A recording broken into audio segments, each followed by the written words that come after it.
We need some education. Surprised by one Kenny Hill. Yeah, to a degree I was. And it wasn't so much about Kenny Hill, because when they were talking about Johnny Manziel being out last year, they raved about this guy.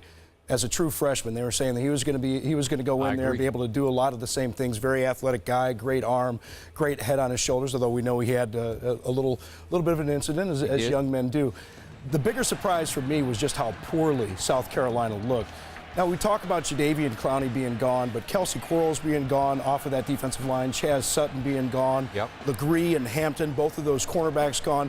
But he had done such a great job of recruiting over the last few years. I didn't think it would look this bad, but you have to give a lot of credit, not just to Kenny Hill, but to the coaching staff. Jake Spavital took over as the offensive coordinator, has done a tremendous job. Everybody's wondering, oh, Cliff Kingsbury, he's gone now. We'll never be able to do the same thing. Well, I'll say this about Kevin Sumlin. It's not just Jake Spavital. If the pieces around you are changing and the results stay the same, maybe it's got a little bit something to do with you. Totally agree. So not just Kevin Sumlin as an offensive mind, but I think as a leader of men. He knows to have a little bit of fun. Did you watch the video of the post-game video? From Sumlin? Sure. Yeah. What? He did. They have a lot of fun. Everybody wants to play for him. So I was more of a surprise on the South Carolina side, but great to see this out of A&M. The biggest surprise for me on A&M, though, defensively. Couple big breakdowns, but they looked a lot better defensively, especially Myles Garrett. You're telling me? Yeah. After last year? Did Johnny get any help from his defense last year? None. Oh. It was the worst good team defense I've ever seen in all my years. How did I know this was going to get to Johnny? You started it, and I finished it. By the way, you should go ahead before I jump in. Well, I mean, I asked Skip, I said, what's this guy's classification? He's like, he's a sophomore.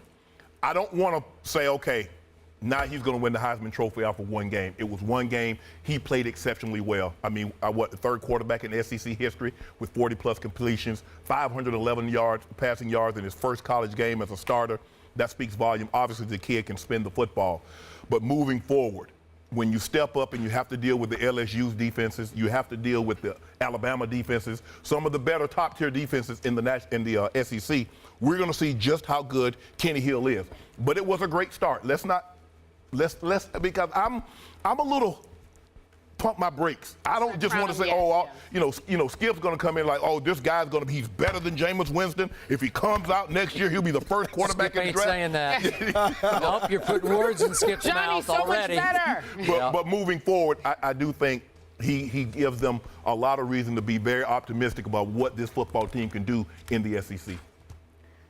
I'm pumping my brakes a little bit on Kenny Hill. And I facetiously on Twitter last night called him Kenny Football. It's going to be some hard shoes to fill as they start to play their other SEC games. This was a classic case of catching someone off guard who was playing with supreme overconfidence in a home opener.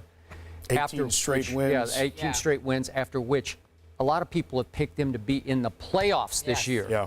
To definitely win that side of the SEC. I thought they were going to be really good. We talked about Coach Spurrier yesterday. I feel like we jinxed him because we were raving about. And they still might be good, Skip. They still might be good. But I have always loved Kenny Hill's lineage. I don't know if you guys remember his father, Ken Hill.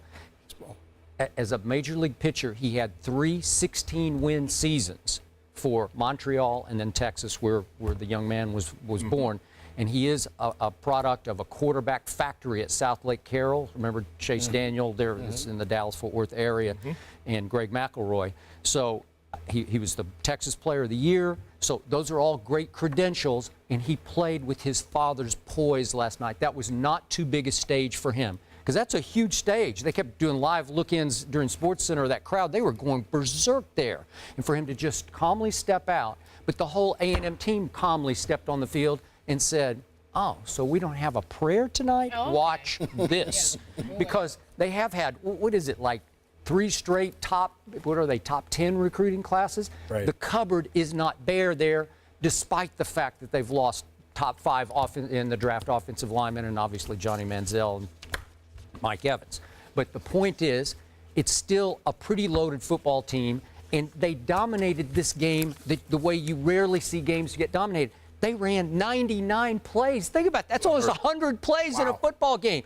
Time of possession, 38 minutes to 22 minutes. So the old ball coach didn't have the football very much. You know, like they're just dominating the ball. And Malcolm Kennedy, you remember him from last year. He was one of Johnny's top targets. 14 catches. Okay? Yep. Yeah. Well, okay. So they're a really good football team with a young man who played like a man last night. Now, is he going to be a great player? I don't know yet. But he's poised. He's calm. He made all the right decisions quickly. And he delivered the ball on time with accuracy to a multitude of receivers. Well, that's pretty good. And that was the biggest part of it for me. You know, it's such a tough offense to stop in the first place. I mean, they've got man concepts on one side, they've got zone concepts on the other side. So whatever you're playing defensively, that quarterback is going to be able to find a weakness. But you just said it right there. He made the throws. He made the decisions, made the throws. Made 44 of them. Made some of those throws on the run, and some of the throws that he didn't make. Yeah. This is not a knock on Johnny, but we know Johnny would throw that ball up. And he had that one little flick, like the little shovel pass early in the game. I was like, oh, come on, don't tell me he's going to do this too. But for the most part, he did a good job of getting through his progressions, making the short throw when he needed to instead of always trying to go for a home run. Okay.